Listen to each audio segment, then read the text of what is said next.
Typically, the word late is a dirty word to me. If I've got to be somewhere, I want to be there early. I don't want to just be there on time. But for this mock draft, I'm going to go ahead and toss that thinking out the window because I want to talk about late round quarterback and tight end strategy. And quite honestly, men, some of you should probably get used to hearing the word right now because here in the next couple of months, now that quarantine's over with, more than likely your wife's going to be telling you that she is also late.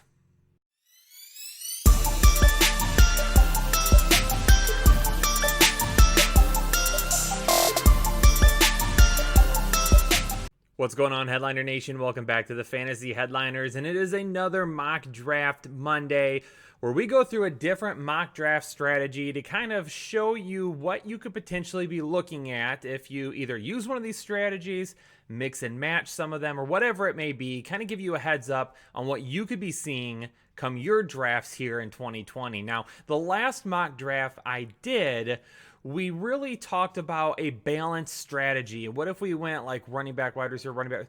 So we're going to do that again. However, I'm going to mix it up a little bit because I want you to compare these two drafts because in the last one kind of talked about in the middle rounds taking my quarterback and tight end. And then at the very end of the draft, we talk about how my bench might be a little bit, it could be a little bit better. And I want you to see in this mock draft episode how waiting on your quarterback and your tight end in 2020 could really benefit you in terms of your bench depth and your starters. So let's go ahead and jump into this information. Don't forget though, our draft guide is available for pre-order. That's right, the 2020 Fantasy Headliners Draft Guide. Get it now over at thefantasyheadliners.com for only $19.99. There you have it. Let's do it. Mock Draft Monday. Here we go.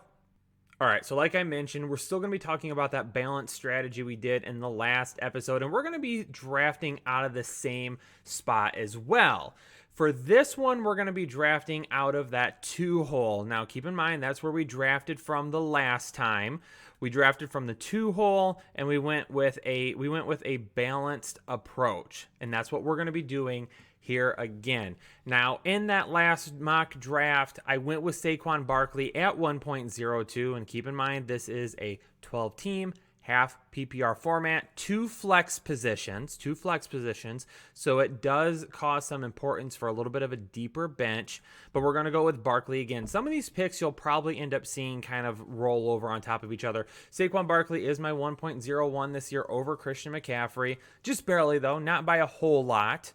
But I've got him right there at that point. So that's where I'm going with Saquon Barkley here at 1.02 because that is a steal for me.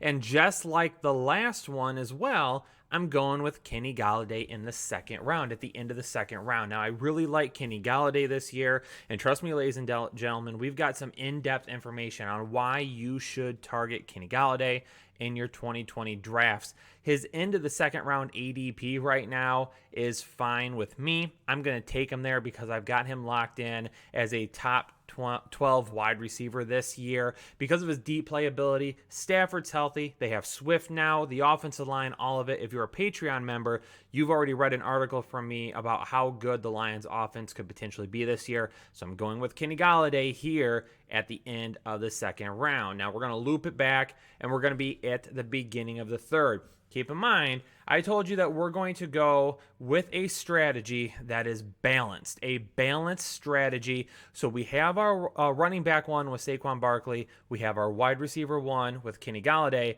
I'm going to go back to running back here. Again, we're waiting on our quarterback and we're waiting on our tight end.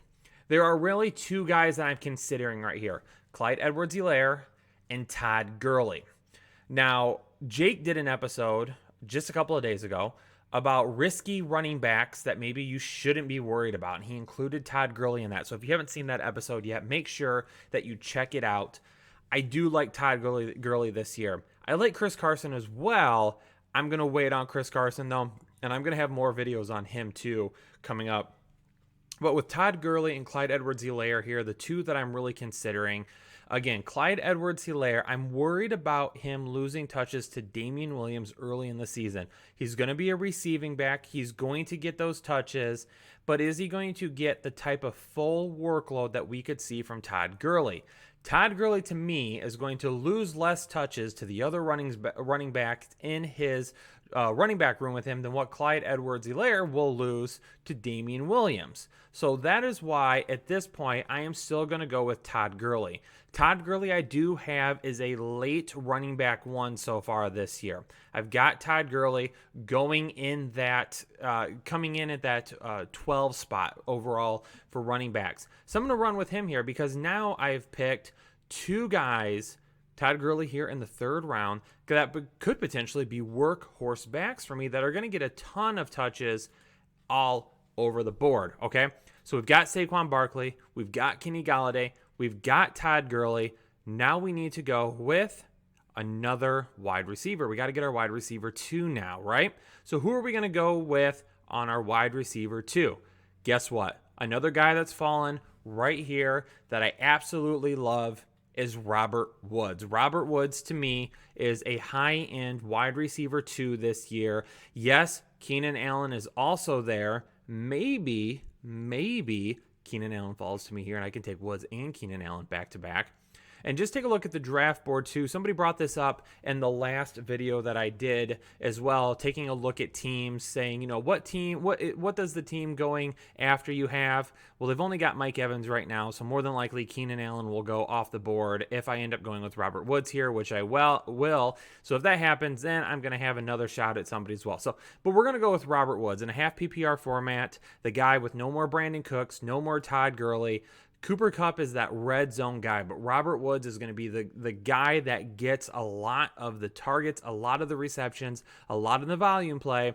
And if he can get a bump on his touchdowns last year, which were only 3, if he can get, let's say, 3 more now that Brandon Cooks and Todd Gurley are gone, then you're looking at a guy that could finish as a wide receiver 1 and half PPR format. So we're going to go with Robert Woods here. Love this pick. Love what we are doing so far. Keenan Allen does end up going off the board.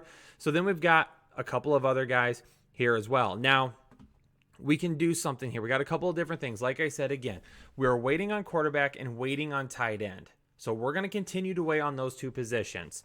Now I want to think about what I want to do here. Because remember, we can play 2 flex positions and we're starting 3 wide receivers. So I've got my wide receiver 1 and 2, but I want volume, okay? When I draft teams, I want to draft guys that I know are going to get touches. And right here in the 5th round, we know David Johnson is going to get touches. It's absolutely locked in stone unless he is hurt. Because quite honestly, the guy could average 3.5 yards per carry this year. And Bill O'Brien is going to run David Johnson because he's going to have to. He's going to have to make it known to everybody, look, I need to justify this trade. I sent away the best wide receiver or one of the best wide receivers in the league in DeAndre Hopkins and got David Johnson back. I absolutely have to prove that it was worth it. So now I've got 3 running backs that are bell cows on their team. That's what I have drafted so far. David Johnson falling all the way down here into the beginning of the 5th round absolutely allows me to do that. That's an awesome value, I believe, for him. And again, you're getting a guy that 100% gives you a ton of upside. So hopping back over here to the draft board, we've got our 3 running backs. I got to get a couple of wide receivers here now, okay? Again, continuing to wait on our quarterbacks and our tight ends. I want to reinforce my wide receivers with back-to-back wide receivers at this point. I've got Golladay, I've got Woods. Both guys, tremendous upside. Absolutely love them this year. So now let me look and see. We've got Julian Edelman, Marquise Brown, Will Fuller, Marvin Jones, Brandon Cooks. I've already got Kenny Golladay, so this is a little too spicy for Marvin Jones for me. I would like to wait a little bit longer on him, so I'm going to continue to do that. Edelman's a decent thought here, being the slot guy still there in New England. Even if we don't 100% believe in Stridham, we have to imagine Edelman is still going to get a decent amount of looks. And the reason I'm kind of looking at him right now, because I like Brown, I like Fuller, and I like Cooks this year. I like all 3 of them. But if I don't go Julian Edelman here, he's probably going to be gone with the next pick or one of the next picks, potentially. And if he's not, he's there. But if he is, then I have to, I've already picked Brown, Fuller, or Cooks. All 3 of those guys have some question marks for me.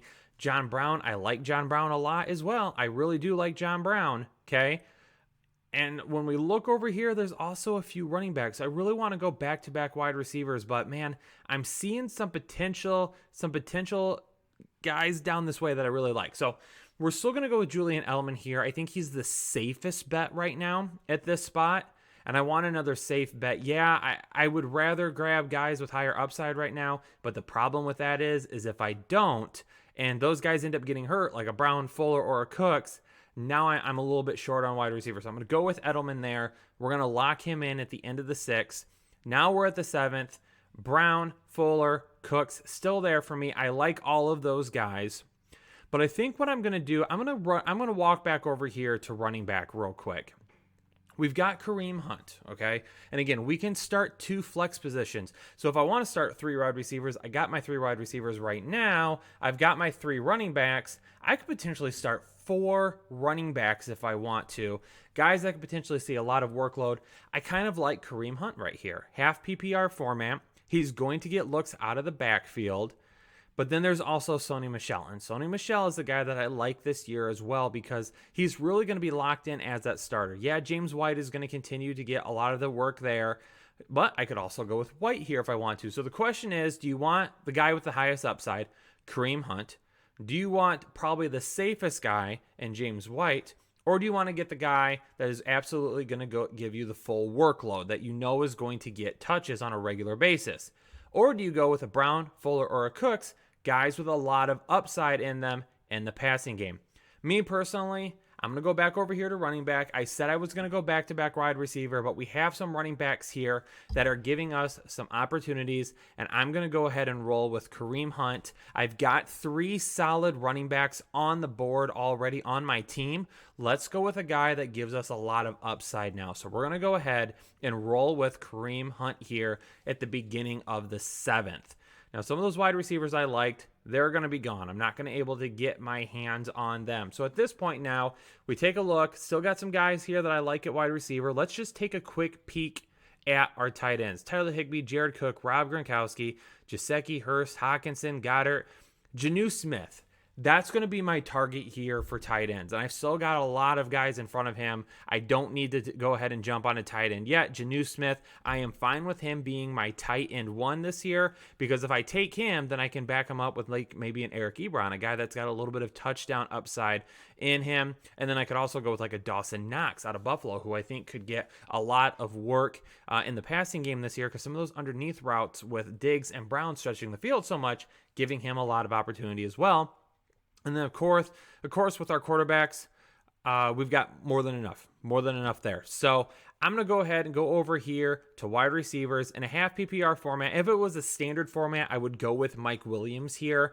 In a half PPR format, I'm going to go with Jamison Crowder. I like Mike Williams, and I'm going to be doing a video on him later on as well. So keep that in mind. Keep that in mind, because I'm going to be talking more about Mike Williams here in the coming weeks.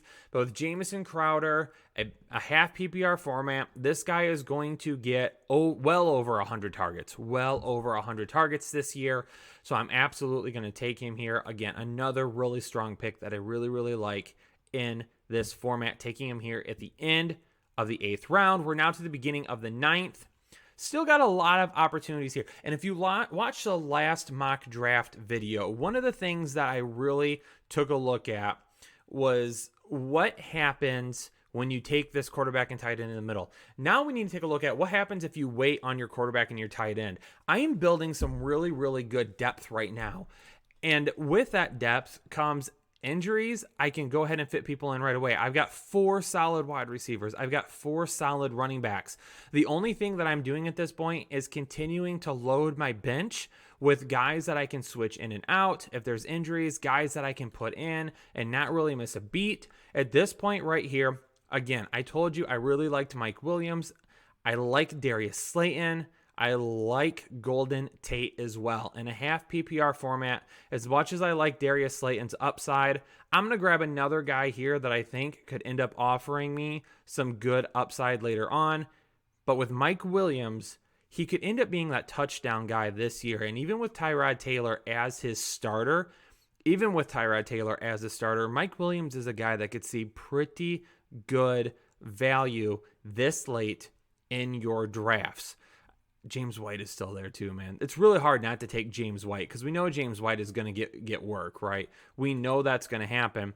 But again, it's going back this way. I'm going to have to wait a while. James White will probably be gone. It does give me a 5th running back to, again, now I've got 5 running backs that I could trust at any point in time. I've got 4 wide receivers right now that I could trust at any point in time. You know what? I am going to change. I'm going to flip it here on you because I'm talking myself out of it at this point, because now that I've got James White here, I'm looking at it and I'm saying, man, running back depth is always super valuable to have. At this point, I'm drafting depth. Let's run with James White, okay? Let's get him a guy last year, 72 receptions. If he can hit 70 receptions again, 645 yards. The defense, I don't expect the defense to be very good in New England this year. A lot worse than it was last year. Don't forget, they lost Jamie Collins. They lost Kyle Van Noy. They lost Danny Shelton. So, the defense could be a little bit worse for the wear. It's not going to be horrible, but it's not going to be as good as it was last year. So we could be watching James White because maybe Stratton does struggle to begin the year and he's just not putting up a whole lot of points. Maybe they have to have James White on the field more and more often. So let's go ahead and roll with James White here. See, I'm talking myself out of it, but this is why I like doing these mock drafts, because you can play these scenarios out in your head and what is going to happen. So let's see who ends up coming back to us here. Okay, so now we're getting close to where we want to go. Okay, we're getting close with where we want to go with our quarterback now. It's getting a little bit later in the draft. We are all the way down into the 10th round now. And again, this is the type of value that you can get when you wait on your quarterback. Okay, and the quarterback that I want to go with here is going to be Matthew Stafford. Yeah, I'm going with him over Tom Brady. I like Tom Brady. I've got nothing against him. But I think Matthew Stafford could potentially offer me more upside this year. It absolutely could happen. When we look at the draft board, we've already got Kyler Murray here. So again, going back to a comment that was made on the last video, is checking the teams in front of you. I know that this team has Kyler Murray. They're not going to take Matthew Stafford with this pick. It's not going to happen. And remember earlier when I took James White, look at this run of running backs that just all of a sudden came flying off the board.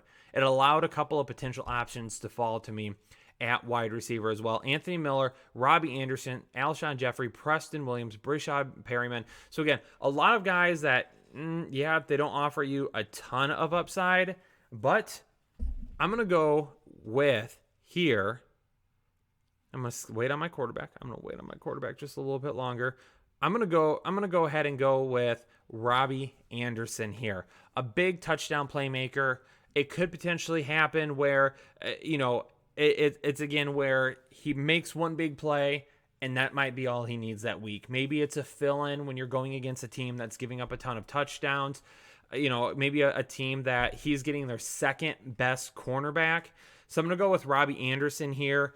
And again, this is just strictly adding some more depth, because my quarterback, Matthew Stafford, is not going to go in the next couple of picks, so I don't need to worry about it. Here he is now, though, for me. Now I can take Matthew Stafford. Don't forget with Matthew Stafford, before he got hurt, he was a top 10 quarterback. It says right here, QB6 through week 9 last year before going to the IR. So he was absolutely 100% locked in. He was an awesome value last year. And that is why, by me taking Matthew Stafford here with this pick, we put together our Manscaped perfect package of the draft by adding both of these guys, Kenny Golladay, along with his quarterback, Matthew Stafford. We put these guys together, and just like the Manscaped perfect package, we have got an awesome pair. And just like the headliners and Manscaped, a perfect pair, because you can head over to manscaped.com, use the promo code headliners, all capital letters, and you can get 20% off any of their products, including their perfect package, which comes with the Lawnmower 2.0 and lots of extra goodies within that. Ladies and gentlemen, head over to manscaped.com, and just like Kenny Golladay and Matthew Stafford, you could also have the perfect package. All right, now we're back. We're going to go ahead and take Matthew Stafford here, our quarterback one. Absolutely loving this draft. I really feel like we're just slaughtering this draft right now. We're getting ton of upside. We're getting tons of depth. We've got a quarterback that we're good with. And even if I wanted to take a quarterback 2 here, Tom Brady's here. I could take Tom Brady as my quarterback 2 right now if I wanted to. But let's take a look. Let's see what we got over here. We got Adrian Peterson, who could potentially be the running back 1 in Washington. It depends on what Darius Geis does, though. We've also got, again, some guys over here to take a look at. N'Keal Harry, does he break out this year? Is he a guy that offers you some decent upside? Paris Campbell, I like as well. But with all those being said, I told you earlier that I really liked Jonnu Smith. I'm going to go ahead and go with Tyler Higbee right here. I like Tyler Higbee this year. I think he's definitely going to have a good year, and then I can back him up with Jonnu Smith as my tight end 2 a little bit later on. So I'm going to go with Tyler Higbee here because he's lasted a really long time. I absolutely like him. I do have him a little bit higher in my rankings right now than what Jonnu Smith is. And when you see opportunities like that, that's why you have to be able to move and do some different things, because then you can get a lot of good upside later on. And look, at Tom Brady's still there. So if you didn't love, let's say you didn't love your pick of Matthew Stafford here, we're still getting Tom Brady super late. Not only do you have Tom Brady, you've got Aaron Rodgers. Yeah, it's Aaron Rodgers. You've got Baker Mayfield, Daniel Jones, Ben Roethlisberger, Ryan Tannehill. A lot of different options here now with those teams. Now, me personally, if you're somebody who's like, you know what, I just don't trust Matthew Stafford, then go with Tom Brady here. There's nothing wrong with that. Nothing wrong with Tom Brady here. But I've got some guys over here that I might want to grab from my bench a little bit later on as well, like Anthony McFarland Jr. hanging out here. He's a guy that I want to have on as many teams as possible this year. Paris Campbell is a guy I want to have on as many teams as possible this year. So just to kind of show you how late some of these guys could fall, I personally, even though going with Tom Brady, I'm going to go with these guys here, and I'm going to go ahead and grab myself Paris Campbell or Anthony McFarland. I'm going to go with Anthony McFarland at this point. Again, a little bit too early. Absolutely understand that. But again, I like him this year. We're drafting upside. If for some reason something happens to James Conner, now you've got yourself an awesome option there. Paris Campbell is still here, so I'm going to go ahead and roll with Paris Campbell because I like him out of the slot this year for the Indianapolis Colts. So I'm going to run with him there. And we've got Ryan Tannehill. So we can still go with Ryan Tannehill as our quarterback too. Jonnu Smith is still here. One thing I want to remind everybody about, I don't draft kickers or defensive teams if I'm drafting earlier in the offseason. If you're drafting like end of week 3, week 4 of the preseason, yeah, get yourself a kicker or a tight end. But if you're drafting weeks before the season starts, don't use a pick on a kicker or a defense, because kickers and defenses typically aren't going to win you fantasy championships. Yeah, New England's team was really, really good last year because of their defense, and they helped a lot of fantasy owners. But that's kind of a one-off thing. That's not going to happen very often, okay? So don't overthink it, and don't go out there and say, oh, I'm going to grab this defense really, really early. Grab some of these extra guys and see how things play out over the offseason. If someone gets hurt, if there's a trade, whatever it may be, now you've got guys that you can put into the lineup potentially. Or maybe you've got a guy like Anthony McFarland Jr. If James Conner gets hurt, maybe the James Conner owner is going to come flying to you and say, man, I really need to make a deal. And then you can make a deal. So with these last couple of picks, I'm going to go ahead. I'm going to get my tight end too. So I'm going to go ahead and grab, not Dallas Goedert, my bad. I'm going to go ahead and grab Jonnu Smith. He's going to be my tight end too. So I'm going to go ahead and add him to the roster right now.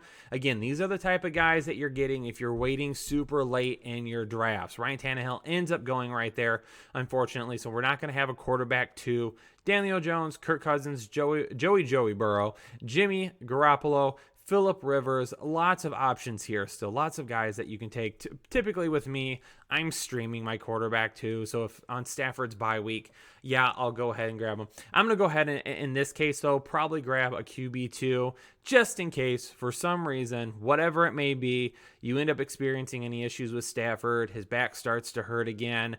Daniel Jones, Joe Burrow. Daniel Jones probably offers the most upside to me. But I'm going to roll with Joe Burrow here just because we know the guy isn't going anywhere. He's going to be playing all year long. They want to see what they've got. I absolutely like Joe Burrow. He's got such a good offense around him. And I'm going to go ahead and run with him here. You could go Daniel Jones or Joe Burrow. It really doesn't matter at this point. You could go either one. It's not that big of a deal. You're going to be getting the same from either. And like I said, you're typically going to stream anyway at this point. So you know what? We're going to take a look here. Defense, special teams. Let's go ahead and take a defensive team, okay? Just because. I know I don't, but we're going to do it anyway. Denver Broncos, great pass rush. They've got Bradley Chubb back this year. Of course, they've got Von Miller. They've made some tweaks on the defense. They're going to get you some sacks. They'll probably get you some turnovers. I'm going to go with Denver this late in the draft, and that's going to wrap it up. Yes, I didn't end up taking a kicker. I don't care. But look at that grade, ladies and gentlemen. A 95 out of 100 for this team. This is what waiting on your quarterback and your tight end could do for you. Look at that sexiness. Oh my gosh, I wish this was my team. Stafford, Barkley and Gurley is your running backs. Galladay, Woods, Edelman is your wide receiver. Higbee is my tight end 1. We can flex David Johnson. We can flex Kareem Hunt, Jameson Crowder, James White, Robbie Anderson. It doesn't matter. We have a ton of options. We've got our Denver Broncos here. What happens when we click on projected standings? What does it show us? Look at that. Look at that. For my overall 1168, that's the top team there. My bench was a lot better though. So if you watched the last mock draft, one thing was I was like 5th on my bench. Here I'm number 1, and that is what this will allow you to do. By waiting, you get really good starters, but you reinforce your bench, and you have an absolute smash opportunity to put together a team that, even if you have injuries, even if you have players that don't end up playing that well, you've got guys later on that you can slip right in there. And then that really helps you out on the waiver wire. Maybe you can save that if you got a top waiver priority. In this, because I picked number 2, I'm going to have a later waiver priority. But I can save that waiver and let it move up and up and up. So if there's an injury later in the year and I really want to grab a player, then I'm a little bit closer, because people are going to use those waiver priorities at the beginning of the year like it's nothing. Because you have such a deep bench and you have such a deep team, you don't have to do it. Now you've got a higher waiver priority, even though you drafted at the end of the round. So or at the beginning of the draft, which is really, really good for you. So just keep those things in mind as you're drafting. This team turned out really, really, really well. Very excited about it. Hopefully you got a lot out of this mock draft. If you have questions, hit the comments down below. Let me know what you think of the team. Did I kill it? I felt like I killed it. What do you think of the team down below? Fantasy Pros, where we do our mock drafts, thought that I killed it, which was awesome. But make sure you leave a comment, hit that like button, and most importantly, if you're not a part of Headliner Nation, you got to hit that subscribe button today and become a part of Headliner Nation. Thanks so much, everyone. Thank you for tuning in. Hopefully everyone is out there staying safe, staying healthy, and I'll catch you on the next episode.